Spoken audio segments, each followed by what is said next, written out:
Sambhaji brigade के प्रवीण गायकवाड़ पर स्याही फेंकने के मामले में पुलिस ने शिव प्रतिष्ठान संगठन के कार्यकर्ताओं पर केस दर्ज कर लिया है। हालांकि फिलहाल किसी को गिरफ्तार नहीं किया गया है। जानकारी के अनुसार प्रवीण गायकवाड़ पर शिव प्रतिष्ठान संगठन के कार्यकर्ताओं ने स्याही फेंकी थी। इस घटना के बाद पुलिस ने तुरंत कार्रवाई करते हुए संबंधित आरोपियों के खिलाफ मामला दर्ज कर लिया।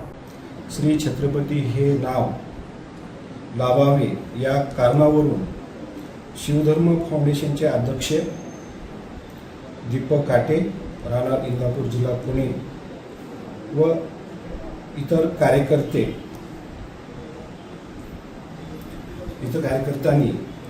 गैरकायद्याची मंडळी जमवून श्री प्रवीण गायकवाड व फिर्यादीचे अंगावर शाई वंगण टाकून श्री छत्रपती संभाजी महाराज की जय अशा मोठमोठ्याने घोषणा देऊन सर्वांना धक्काबुक्की करून हाताने मारहाण केली।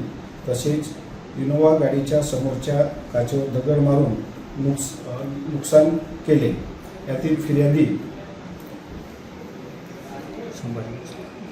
संभाजी भोसले यांच्या फिर्यादीवरून पोलीस स्टेशन अक्कलकोट उत्तर येथे अपराध क्रमांक 365/2025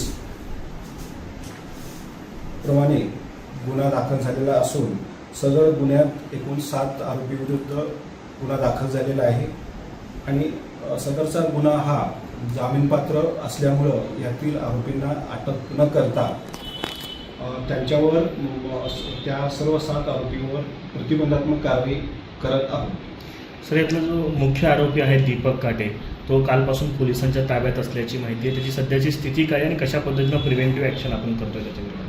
कालची जी घटना झालेली आहे, घटनास्थळावरून 2 आरोपींना तात्काळ पोलिसांनी ताब्यात घेतलेलं होतं। ताब्यात घेतल्यानंतर गुन्हा दाखल व्हायला जी काही फिर्यादी, यातील फिर्यादीनं उशीर झाल्यामुळं उशिरा गुन्हा दाखल झाला।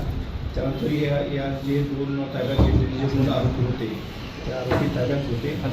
गुन्हा दाखल झाल्यानंतर जो गुन्हा जामीनपात्र असल्यामुळं ताब्यात घेतलेल्या आरोपींना अटक न करता त्यांच्यावर प्रतिबंधात्मक कारवाई करत आहोत। सगळं तर काही संस्थान संघटनांची माहिती हे आहे, मागणी आहे की आरोपींच्या विरोधात 307 सारखे कलम लावण्यात यावे, जीवे मारण्याचा प्रयत्न त्यांनी केला असा देखील आरोप होतोय। त्या संदर्भात काही कलम वाढण्याची शक्यता आहे का किंवा त्यांची मागणी आपल्यापर्यंत पोहोचली आहे? यामध्ये जे काही जखमी आहेत त्यांचं काल मेडिकल झालेलं आहे। त्या जखमीचा असं म्हणणं होतं की मला आणखी काही त्रास होतो, त्याला पुढे रेफर केलेलं आहे। रेफर केल्यानंतर जर त्याच्यामध्ये आणखी काही जर त्यांची इंजुरी सर्टिफिकेटमध्ये आणखी काही ग्रीव्हस वगैरे असं आलं तर योग्य ते आपण करण्याची तयारी करू। प्रवीण गायकवाड यांचं असं म्हणणं आहे की पोलिसांचा तिथं पुरेसा बंदोबस्त नव्हता आणि त्यामुळंच ही घटना घडल्याचा त्यांचा आरोप आहे। काय उत्तर असणार याच्यावर? हा जो कार्यक्रम होता, जो नागरी सत्कार सोहळा होता, हा इंडोर होता। त्यासाठी आयोजकाकडून पोलीस स्टेशनला